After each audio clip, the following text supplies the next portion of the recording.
Bismillahirrahmanirrahim. My dear students, hope you are fine, and you know that we are again here because there is again the issue of pandemic and we are facing this problem. So now again we are for the video lectures. But one thing you should remember, that if you pay proper attention, then definitely you can gain a lot. Hope you will be fine.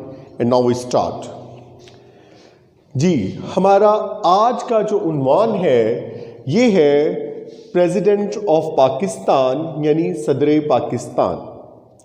تو دیکھیے بیٹا، ہم نے یہ دیکھنا ہے کہ جو صدر پاکستان ہے ان کا عہدہ کیا ہے اور اس کے علاوہ کیا اس کی کریکٹرسٹکس ہیں.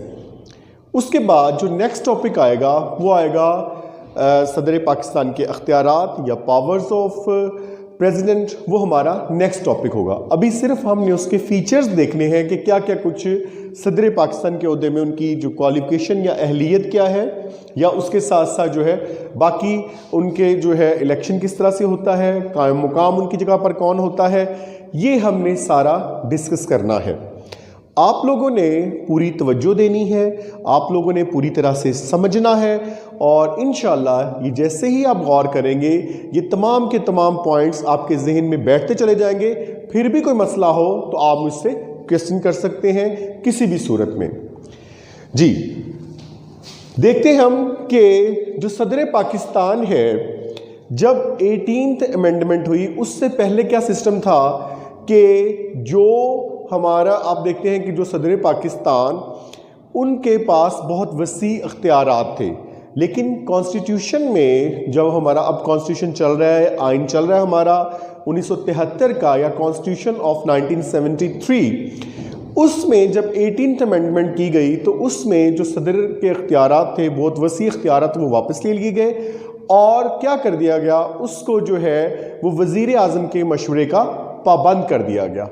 کیونکہ ہم نے 18th امینڈمنٹ کر کے 18ویں ترمیم کر کے ہم نے آئین کو جو ہے پھر پارلیمانی تقاضوں کے مطابق جو ہے اسے سیٹ کر دیا.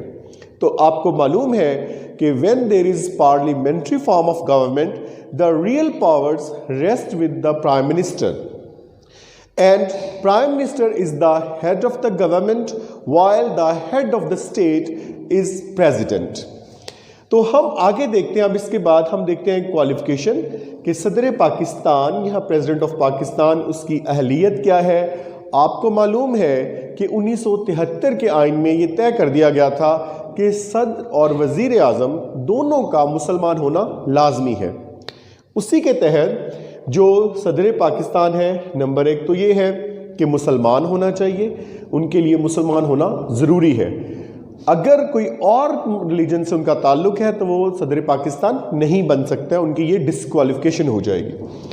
اس کے بعد ایج کے لیے کیا گیا ہے کہ 45 سال، جو 45 ایئرس ایج وہ ہونی چاہیے، 45 سال سے عمر کم نہ ہو. اس کے علاوہ یہ ہے کہ اس کے پاس اہلیت ہونی چاہیے کس چیز کی، قومی اسمبلی کا ممبر بننے کی، یعنی کہ he must be eligible for being member of national assembly. مطلب کیا ہے کہ MNA بننے کی جو شرائط ہیں وہ صدر جو ہے اس کا پورا کرنا لازمی ہے، پھر وہ نامزد کیا جا سکتا ہے صدر کے الیکشن کے لیے.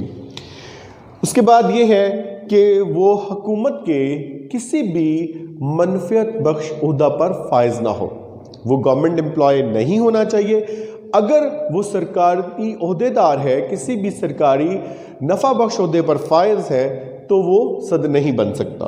اور 5واں جو ہے کہ وہ ذہنی اور جسمانی طور پر مفلوج نہیں ہونا چاہیے، مطلب یہ کہ مینٹلی یا فزیکلی وہ ڈسیبلڈ نہیں ہونا چاہیے. ٹھیک ہے جی. اب اس کے بعد ہم دیکھتے ہیں صدر پاکستان کا الیکشن کس طرح سے کیا جاتا ہے. تو آپ یہ دیکھتے ہیں کہ 1973 کے آئین میں جو ہے ترمیم سے پہلے 8th امینڈمنٹ سے پہلے کیا تھا کہ جو صدر ہے اس کا انتخاب جو ہے وہ کون کرتا تھا، وہ پارلیمنٹ کے دونوں ایوان کرتے تھے. بیفور دا 8th امینڈمنٹ کیا کیا جاتا تھا کہ جو ہماری پارلیمنٹ ہے، اور آپ کو پتہ ہے کہ جو پارلیمنٹ ہے اس کے آپ دیکھتے ہیں کہ ہماری پارلیمنٹ جو پاکستان جو ہے اس کے 2 ایوان ہیں، 2 اس کے ہاؤسز ہیں. جو اپر ہاؤس ہے وہ ہے سینٹ اور جو لوور ہاؤس ہے وہ ہے نیشنل اسمبلی. کیا ہے؟ National assembly.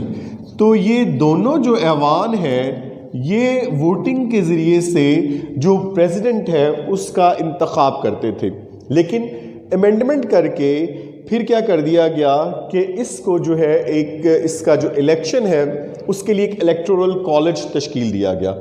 اب اس الیکٹورل کالج میں کیا کیا گیا کہ پہلے یہ صرف پارلیمنٹ کے 2 ایوان کرتے تھے، اب کیا کر دیا گیا کہ الیکٹورل کالج کیا آ گیا کہ اس کے ساتھ پلس جو ہے ہماری پروونشل اسمبلیز. کیا آ گیا؟ پروونشل اسمبلیز یعنی صوبائی اسمبلیاں جو ہیں ان کا بھی ان کے ساتھ شامل کر دیا گیا. اب ایک انتخابی ادارہ یا ایک جی میں آپ کو بتا رہا تھا کہ جو ہماری پروونشل اسمبلیز ہیں ان کو بھی شامل کر دیا گیا. اس طرح سے یہ انتخابی ادارہ یا الیکٹورل کالج بن گیا.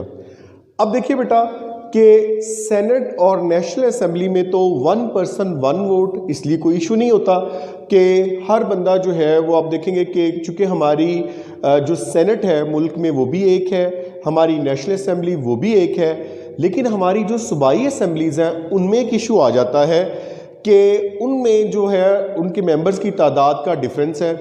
پنجاب کے ممبرز سب سے زیادہ ہیں اور آپ دیکھتے ہیں کہ جو بلوچستان کی اسمبلی اس کے سب سے کم ہے. اب اس کے لیے کیا کیا گیا؟ اس کے لیے ایک پرپورشن کا اصول نکالا گیا. جیسے آپ دیکھتے ہیں کہ ہم مارکس کے لیے کیا کرتے ہیں، مارکس کے لیے ہم یہ کرتے ہیں کہ ہم جو ہے ایک فارمولا لیتے ہیں. دیکھیے کہ جو ہمارے آبٹینڈ مارکس ہوتے ہیں، یہ دیکھیے آبٹینڈ مارکس اور ڈیوائڈڈ بائی ہمارے جو ٹوٹل مارکس ہوتے ہیں ہم اس کو ملٹیپلائڈ بائی کر دیتے ہیں 100، تو وہ کس میں نکل آتے ہیں؟ 100 میں نکل آتے ہیں.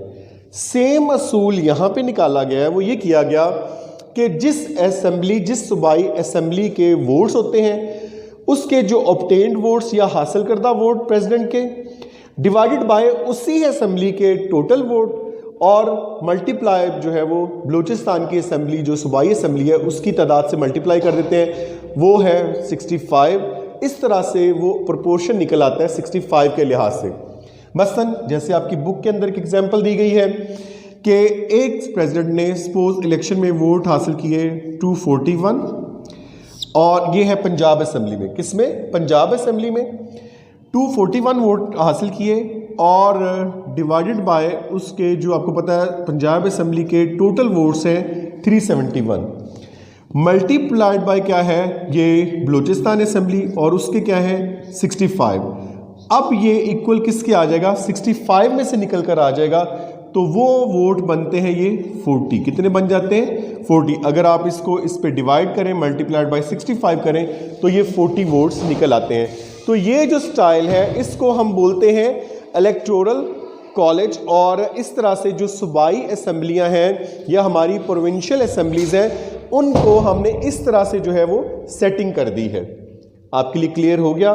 اسی طرح سے اگر سندھ اسمبلی ہوگی تو سندھ اسمبلی کے obtained ووٹس پریزیڈنٹ کے ڈیوائڈڈ بائی سندھ اسمبلی کے ہی اس کے جو کل ووٹ ہیں. اسی طرح سے کے پی کے میں بھی یہ آ جائے گا کہ obtained ووٹس اور کے پی کے ہی جو کل ووٹ اور ملٹیپلائڈ بائی 65 اور بلوچستان میں جتنے وہ حاصل کرے گا وہی رہیں گے کیونکہ وہ آلریڈی ہی 65 میں سے ہیں. تو اس طرح سے یہ مسئلہ حل کر دیا گیا. اس کے بعد بیٹا نیکسٹ آتا ہے امپیچمنٹ یا جس کو ہم مواخذہ بولتے ہیں صدر کا، یعنی صدر پاکستان کو برطرف کیسے کیا جاتا ہے. تو اس صورتحال میں کیا ہے کہ اگر صدر پاکستان ملک سے غداری کا مرتکب ہو، صدر پاکستان کسی سنگین جرم اس کا ارتکاب کرے تو اس صورت میں کیا ہے کہ دونوں ایوان، دیکھیے یہ either of the two houses of parliament, اس کا مطلب ہے پارلیمنٹ کے دونوں جو ایوان ہیں ان میں سے کوئی ایک، اب وہ کوئی ایک جو ہے وہ کیا ہوگا؟ دیکھیں ان کی یعنی کہ یا سینٹ کی آدھی تعداد یا قومی اسمبلی کی آدھی تعداد جو ہے وہ پٹیشن پیش کرے گی، وہ بل پیش کرے گی. اس کے بعد کیا ہے کہ جو پارلیمنٹ ہے یہ اس کا اجلاس ہوگا اور وہ نوٹس ایشو کرے گی صدر پاکستان کو. اور اگر